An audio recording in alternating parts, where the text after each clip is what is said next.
Hola, buenas, saludos cordiales desde el Grupo Municipal de Dignidad Ciudadana. Venimos a hacer aquí la valoración del último pleno celebrado este mes de septiembre, pleno ordinario, con el orden normal que tienen los plenos ordinarios, compuesto de los distintos puntos del orden del día que se debaten y que se votan posteriormente, y luego los apartados clásicos de informes de las concejalías y también el apartado clásico de ruegos y preguntas. Respecto a los puntos del orden del día, hay que decir, bueno, por un lado, la renuncia, por un lado, de la liberación de la concejala Caridad del área de servicios sociales en cuanto a la liberación de media liberación que tenía por motivos profesionales, y nos alegramos por ella desde ese punto de vista, y es una cuestión sencillamente de dar cuenta al Pleno. Posteriormente también se votó en este caso y debatió y votó sobre la creación de lo que es la comisión que hablamos en la legislatura pasada, la llamada Comisión Informativa de Investigación sobre el tema del proyecto Lumen, de las luces, del alumbrado de la localidad, que, como bien recordarán, en la legislatura anterior tuvimos una serie de inconvenientes con el mismo en cuanto al proyecto, porque, si recuerdan perfectamente, era un proyecto de un importe superior a los 2 millones de euros y que posteriormente, en el desarrollo del mismo y en la ejecución de la obra, nos encontramos con una serie de modificaciones que ya desde los grupos de la oposición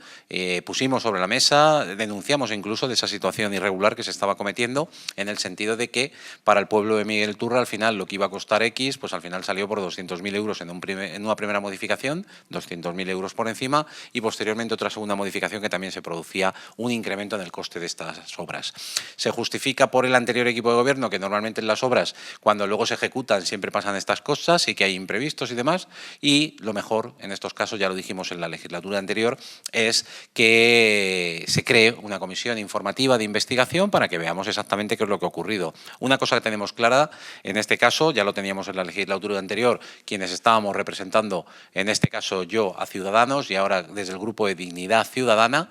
el hecho de que en la legislatura anterior, evidentemente, el que salió perjudicado fue el pueblo de Miguel Turra. ¿Por qué? Porque si el redactor del proyecto establece una cosa y luego el ejecutor de ese proyecto dice otra contraria, uno de los dos evidentemente se equivocó o no dijo la verdad en sus argumentaciones. ¿Por qué digo esto? Porque si uno dice que hay que hacerlo de un modo y el otro dice que hay que hacerlo de otro modo, al final una de las dos partes se ha equivocado en su trabajo, debe responder del mismo, y lo que no puede ocurrir es que al final nos lavemos las manos y sea al final el pueblo de Miguel Turra, el ayuntamiento en este caso, el que responda a ese incremento que no tenía por qué haberlo asumido. Más cuestiones que se añaden al tema de este contrato, y por eso creamos y abrimos esta comisión de investigación, temas que quedan ahí y que alguien tiene que dar una justificación. Pongo un ejemplo muy claro. De todo el proyecto ha habido partes del mismo que no se han podido ejecutar, y les explico por qué. Por ejemplo, en el Camino del Cementerio, antes de instalar las nuevas instalaciones, las nuevas luminarias, ya se había hecho una instalación no mucho antes, unos meses antes nada más,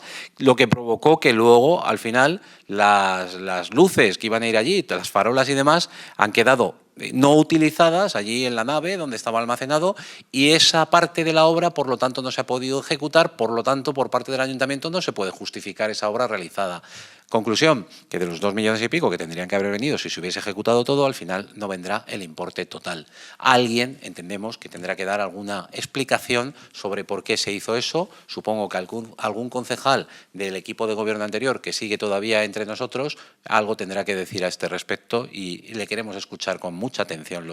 los miembros de esta corporación municipal.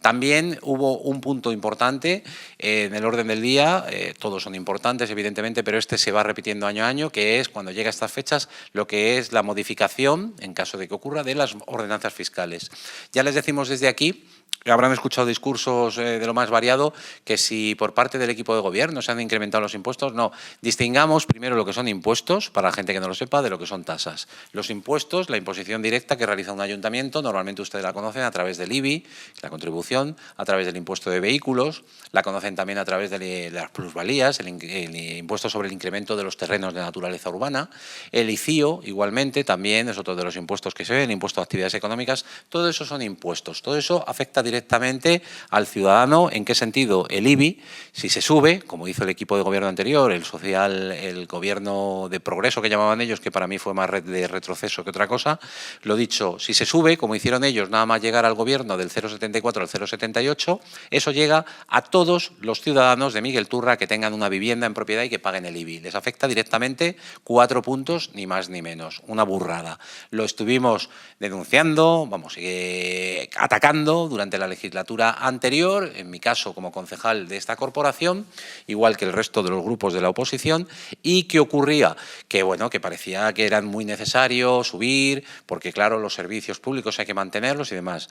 Desde los 3 partidos y agrupación, en mi caso, que estamos ahora mismo en el equipo de gobierno, dijimos en nuestros programas electorales y durante la campaña que queríamos rebajar los impuestos en Miguel Turra. Primer paso, en cuanto hemos tenido la posibilidad, el IBI, evidentemente no lo podemos bajar de golpe, esos 4 puntos que lo subieron los gobiernos progresistas, entre comillas, eso de progresistas de la legislatura anterior, sino que lo rebajamos 1 punto. Objetivo de este equipo de gobierno, que en estos 4 años se vuelvan a rebajar esos 4 puntos progresivamente, 1 punto, hasta completar los 4 cuando termine la legislatura, de modo que volvamos a dejar el IBI en Miguel Turra al 0,74, 4 puntos por debajo de lo que hizo el equipo de gobierno socialista y de Podemos en la legislatura anterior. Conclusión de ello, directamente le llega al bolsillo. La cantidad más menos en función del importe del valor catastral de su vivienda, pero lo tienen que notar en el próximo recibo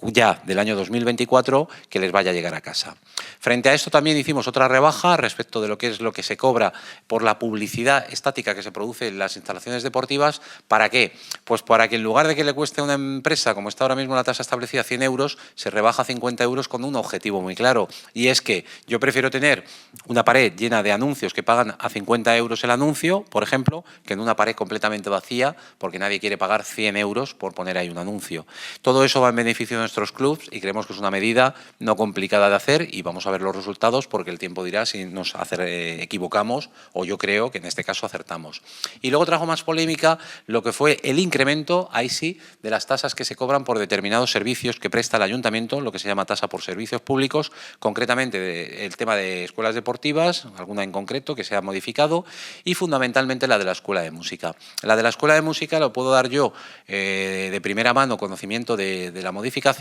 porque surge del área que yo dirijo, el área de recursos humanos, y viene motivada sobre todo porque la escuela de música, como lógicamente, necesita de un personal, que son los profesores que imparten las clases durante todo el curso académico, y esta contratación se realiza desde el mes de octubre hasta el mes de junio. Esos 9 meses están contratados estos profesores. ¿Qué ocurre? Previamente en septiembre hay preparativos para adaptar lo que son las clases, para adaptar lo que son los horarios que tienen que tener los chavales en la escuela de música, y para ello previamente se contrata a alguno de los profesores para llevar a cabo esas funciones. Eso no está presupuestado. O sea, en el presupuesto elaborado por el equipo de gobierno anterior no se contempla esa situación, sino que directamente lo que es contratar a los profesores y el resto, como diríamos los castizos, que se busquen la vida.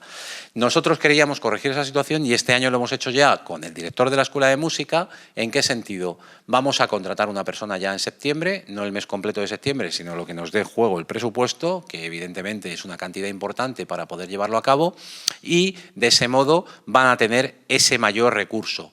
Al mismo tiempo hablamos con el director de ajustar, por lo tanto, los precios que se cobran por la escuela de música, porque yo llevo aquí de concejal más de 8 años y nos han tocado desde que yo estoy de concejal, es decir, llevan ahí estáticos durante todo este tiempo. Entendemos que lo que se cobra en la escuela de música está por debajo de lo que se cobra en otras escuelas de música que pueda haber en la provincia, y creemos que una subida de un 10% lineal, que es lo que se va a producir, no el próximo mes de enero, sino que esto va a ir con el curso académico, es decir, en septiembre del año que viene, del 2024. Y entendemos, como digo, no es una subida muy grande, es una subida que creemos que puede ser asumida por las familias que mandan a sus chicos a la escuela de música. Muchas vienen de fuera de la localidad de Miguel Turra, muchas vienen a participar en la escuela de música de Ciudad Real, desde Ciudad Real, mejor dicho, y en definitiva creemos que esa repercusión en ese incremento, ¿qué es lo que va a llevar? Que la escuela de música va a generar evidentemente más ingresos, y esos ingresos que va a generar la escuela de música nos van a permitir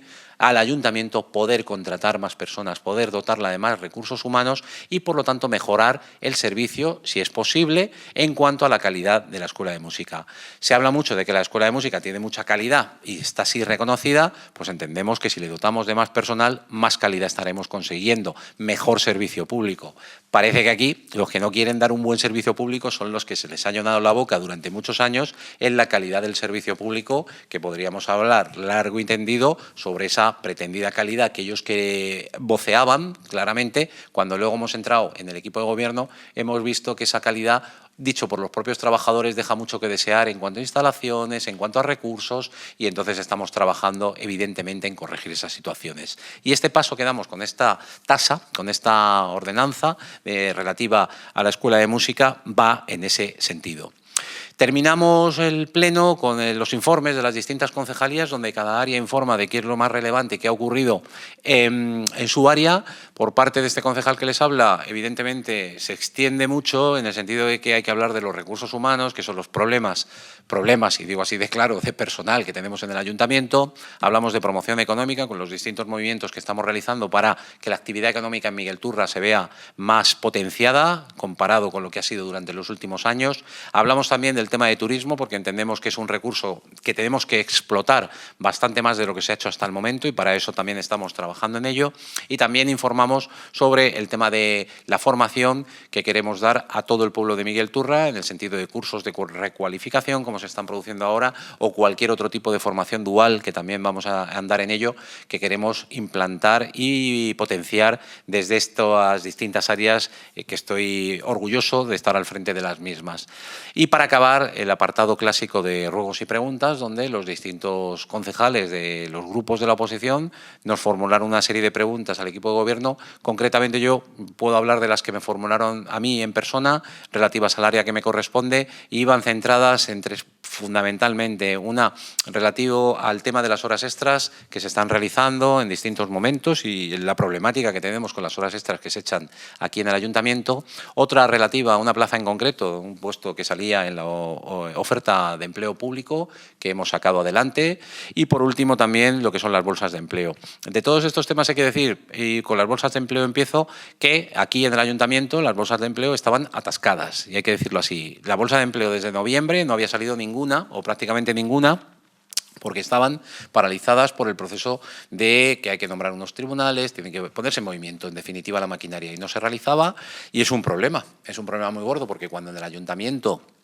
un funcionario o un personal laboral del ayuntamiento solicita una baja porque está de baja, tiene una enfermedad o por lo que sea, o pide una excedencia, evidentemente ese puesto hay que cubrirlo, y para cubrirlo necesitas tener una bolsa creada del puesto específico. Hablemos de un albañil. Si, por ejemplo, no existe bolsa de albañil y el albañil que tenemos causa baja, nadie puede cubrir ese puesto. ¿Qué es lo que se hace? Tener una bolsa, es decir, como el banquillo, para que lo entiendan en términos claros, el banquillo de que podamos tirar del primera persona que figura en el banquillo, tiramos de él y se le incorpora con carácter interino, o sea, de modo interino, al puesto del que estamos hablando. Eso hay que dotar las bolsas, hay que tenerlas preparadas para que cuando ocurra seamos ágiles y rápidamente ese puesto no esté desguarnecido, como decimos. Bueno, pues estamos reactivando ahora mismo, que de hecho hay ahora mismo dos con las bases expuestas y con el periodo para hacer las solicitudes, que es hasta el viernes de la semana que viene, que si no me equivoco de fecha, creo que es el día 29 de septiembre, hasta cuando se pueden solicitar una de cuidador, limpiador de instalaciones deportivas, para la que no se pide ningún tipo de titulación muy especial, sino sencillamente el graduado escolar. Y luego, por otro lado, está la de educador social, que ahí sí que es una titulación específica, pero ya digo, cualquiera de ustedes que me está escuchando puede echar la instancia y luego participar en el examen, que es un examen, bueno, como tiene que ser, relativo a esa categoría, a su puesto de trabajo, y en definitiva es un modo de poder adquirir o poder entrar a formar parte de lo que es la plantilla del ayuntamiento, de modo interino, lo remarco. Luego también hay otras bolsas que igualmente se van a poner en marcha porque estaban paralizadas desde noviembre, se habían sacado las bases, se había inscrito gente, pero no se había dado el paso siguiente, que era publicar los listados de admitidos con carácter provisional para luego ya poner en marcha el tema de examen y todo lo demás. Todo eso, vuelvo a repetir, estaba paralizado, y hay que decirlo claramente, y es un problema muy gordo que nos están generando al nuevo equipo de gobierno, porque si todo eso hubiese seguido el curso normal, pues ahora estaríamos rodando normalmente, y ahora, sin embargo, hay que poner en marcha toda la maquinaria, pero hemos venido aquí a trabajar y no tenemos mucho problema en hacerlo, porque para eso estamos aquí, desde luego. Bolsas de empleo, les he hablado de esto. Horas extraordinarias también es otro punto caliente que me he encontrado en la concejalía que depende de mí, en este caso de Recursos Humanos, porque aquí se echan horas, y claro, la ley a nivel nacional limita el número de horas extras que pueden echarse, utilizamos esta expresión, tanto en la empresa pública como en la empresa privada, y son 80 horas anuales. De ahí no se puede pasar. Las horas se pueden cobrar o se pueden compensar con descansos, pero el máximo de número que se puede echar son 80 al año. ¿Qué ocurre? Cuando llegamos nosotros al equipo de gobierno, es decir, a mitad de este año, nos encontramos que muchos trabajadores ya estaban o bien cerquita de ese límite o bien ya lo habían superado. ¿Por qué? Pues porque se les encomiendan cuestiones, hay que salir, hay que hacer determinadas actividades y, evidentemente, si tienen que echar horas extras hay que pagárselas. Pero también ocurre que hay muchas cuestiones que se hacen horas extras que a lo mejor habría que medir más si es necesario echar esas horas o no, teniendo en cuenta que tenemos esa limitación, para que no nos encontremos en la segunda mitad del año con que hay muchos trabajadores que ya no pueden hacer horas extras porque ya han tocado límite. Conclusión de todo esto, pedimos ahora, cosa que antes también estaba dictada ya por la intervención, pero no se realizaba y los concejales de entonces no le prestarían mucha atención, pero pedimos que antes de realizar una hora extra se haga una previsión. Y la previsión significa que el responsable del área tiene que decir que se tienen que hacer esas horas extras y motivar el porqué y justificar el por qué tiene que ser extra y no se realiza ese trabajo en el tiempo ordinario, en la jornada ordinaria de ese trabajador. Eso, punto primero, responsable del área. Autoriza, y eso llega al concejal de ese área también, que también supervisa y debe autorizar. Y luego todo eso llega al Departamento de Recursos Humanos, donde igualmente se va a comprobar si ese trabajador en cuestión está o no en los límites. Y también se va a comprobar, evidentemente, si hay dinero en el presupuesto para pagar esas horas extras que se pretenden hacer. Entonces, esto es la previsión y cuando todo se cumple y todo está correcto, se autoriza para realizar las horas extras. Pero si no está correcto, no se pueden hacer horas extras. Bueno, pues nos hemos encontrado situaciones aquí que de boca, de palabra, así, tranquilamente, sin un documento ni nada, trabajadores que han echado durante 2 meses, ha sido la situación más llamativa, durante 2 meses seguidos, tantas horas extras y con lo que se llama aquí incorporación, es decir, que por incorporar hay una cantidad determinada que también se abona, en total a este trabajador se le deben 2.400 euros. 2 meses, 2.400 euros en horas extras. Evidentemente es una auténtica animalada, una auténtica borriquería y eso está autorizado de palabra, no siquiera un documento que haga una previsión por el equipo de gobierno anterior. Entonces son situaciones que nos encontramos ahora que, bueno, evidentemente queremos corregir y queremos evitar porque es un problema para el ayuntamiento y por ende, porque le representamos a todos ustedes, es un problema para la ciudadanía. Ya digo, esto ha sido lo que nos han, por lo menos al área que me corresponde, la responsabilidad sobre la misma, las distintas cuestiones que se han formulado a la misma y yo creo que hemos contestado a todo, los ruegos que se nos han formulado igualmente los hemos cogido para cumplirlos y en definitiva termina el primer pleno de este mes de septiembre, tras las fiestas, que también tuvo su parte importante en todo lo que fueron valoraciones y también preguntas y la maquinaria, como decimos, sigue en marcha, lo único que nos queda por delante es mucho camino todavía por recorrer y mucho trabajo por realizar. Esperamos seguir contando con su presencia en las siguientes convocatorias que hagamos y muchas gracias por prestarnos atención en este punto. Muchas gracias.